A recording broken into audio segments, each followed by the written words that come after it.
చావు బతుకుల మధ్య ఉన్న రాజుని చిన్ని అతి కష్టం మీద హాస్పిటల్ వరకు తీసుకుని వెళ్తుంది. ఇక ట్రీట్మెంట్ అయితే స్టార్ట్ చేసేస్తారు. అయితే చిన్ని నాన్న విషయంలో చాలా బాధపడుతూ ఉంటుంది. తండ్రిగా, భర్తగా మా నాన్న మాకు చాలా మోసం చేశాడు. కొన్ని తప్పులు కూడా చేశాడు. కానీ రాజుగా అంటే ఫ్రెండ్‌గా మా నాన్న చాలా మంచోడు. దేవుడా అతడిని బ్రతికించు. మా నాన్నకి ఏం కాకుండా చూడు అని చెప్పని దేవుడికి మొక్కుకుంటూ ఉంటుంది.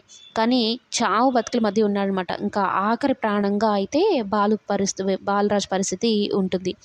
ఇక చిన్ని కనిపించడం లేదని సత్యం మొత్తం వెతుకుతాడు. ఎట్టుపోయింది ఏంటి? ఊరు వదిలి తీసుకెళ్ళిపోతున్నానని చెప్పని భయపడి వెళ్ళిపోయిందా ఏంటి? ఇంటికేమన్నా ఎళ్ళుంటుందా అని ఇంటికి వెళ్ళి సరళని అడుగుతాడు. అదేంటి నువ్వే కదా తీసుకొని వెళ్ళావు ఎక్కడో వదిలిపెడతానని మరల ఇక్కడికొచ్చి అడుగుతున్నావేంటి అంటూ సరళ అడుగుతుంది. సత్యంకి ఏమీ అర్థం కాదు. ఎటుపోయింది చిన్ని? ఏమైనా ప్రమాదంలో ఉందా అన్నట్టు ఆలోచిస్తూ ఉంటాడు. చందు ఏమో నాన్న అబద్ధం చెప్పకు కావాలనే చెప్తున్నావు కదా! మనం తప్ప ఇంకెవరున్నారు నాన్న చిన్నికి?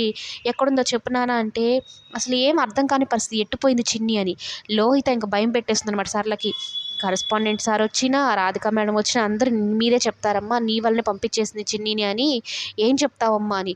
పోనీ రాజు అంకుల్ దగ్గరికి ఏమైనా వెళ్ళుంటుందా అని లోహిత చెప్పగానే ఆలోచన వస్తుందనమాట సత్యంకి. సరే వెళ్ళి చూద్దామా అని. ఓవైపు చిన్ని వాళ్ళ నాన్న కోసం ఏడుస్తూ ఉంటుంది. మా నాన్న బ్రతకాలని దేవుడి దగ్గరే కూర్చొని ఉంటుంది.